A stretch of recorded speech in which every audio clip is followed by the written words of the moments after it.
Жакында мен сиздин интервьюңузду көрүп калдым YouTube'дан. Саясаттын жынысы жок деп айтып турсуз. Муну кандайча түшүнсө болот? Эми азыр мындай болуп атпайбы? Ал дагы бир системанын киргизген аракети болгон да, 100 жыл, 200 жыл өзүнүн тарыхы бар. Анткени чоң саясат бул бийлик үчүн күрөшүү саясаты, бийлик үчүн.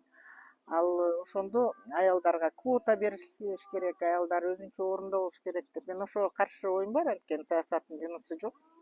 Саясатка кирип аткан киши каяка баратканын билиш керек, ал даярдыгы менен келиш керек. Анан ошол саясатта биздин мырзалар менен чогуу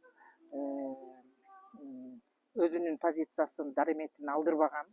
Ошол эле учурда мамлекеттин жана улуттун кызыкчылыгы биринчи орунда турган күрөштө мен такка кийет элем, анан чачым бар эле, анын аял атым айыптуу деп отурбаш керек. Ал башка жер, ал кадимкидей казак. Ал жерде сен аялсың, мен эркекмин деген сөз жок. Ал жерде элдин, мамлекеттин, улуттун иши жүрөт.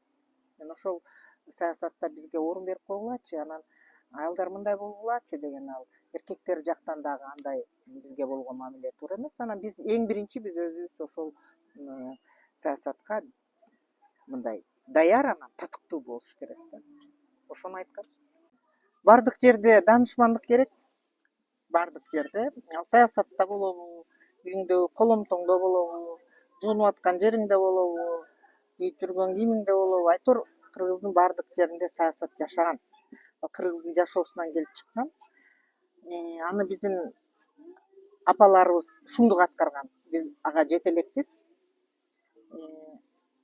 Ошол жетпеген өксүктүктүн айынан коом көтөрүлүп, ошого көзү жетип, ошондой бир таңсык болуп, кусалык болуп, анан жанагы указдардын чыгып аткандыгы дагы ошол себептен. Анткени коомдо жүрүп атат да, ар ким биз мындай терибиз менен сезип баштадык да.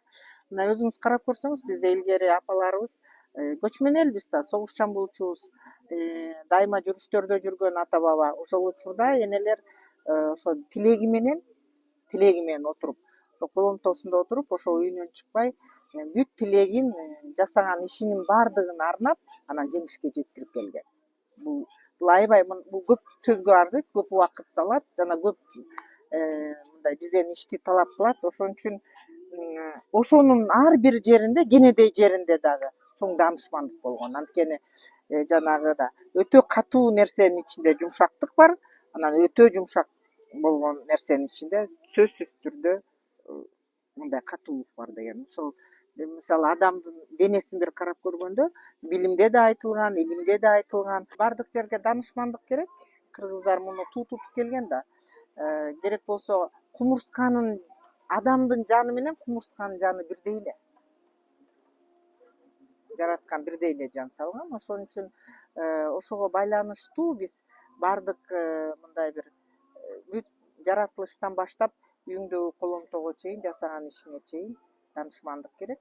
Биз көчмөн эл болдук. Ата баба башы канжыгада жүрдү, ушул мамлекетти, ушул жерди алып берди дегендей, жалпак тил менен айтканда. Ошондо энелер үйүндө отуруп, коломтодо отуруп, ошол жалгыз өзүнүн кеткен эркегине эмес, баласына эмес, бүтүндөй кыргызга ошо жакшылык тилеп, жеңиш тилеп отуруп, жан дүйнөсү менен жараткандын астына келип, ошол менен бүгүнкү биздин мына мамлекетибизди, элибизди камсыз кылган. Бул абдан чоң философия. Данышмандыкты эмне үчүн айтып атам? Анан азыр мамлекеттик саясатта дагы бул абдан чоң, өтө керек нерсе болуп атат. Бул жеке сенин кызыкчылыгың эмес. Бул жеке бир үй бүлөнүн кызыкчылыгы эмес, же болбосо бир жеке топтун кызыкчылыгы эмес. Жалпы улуттун кызыкчылыгына келгенде данышмандык биринчи орунда турат.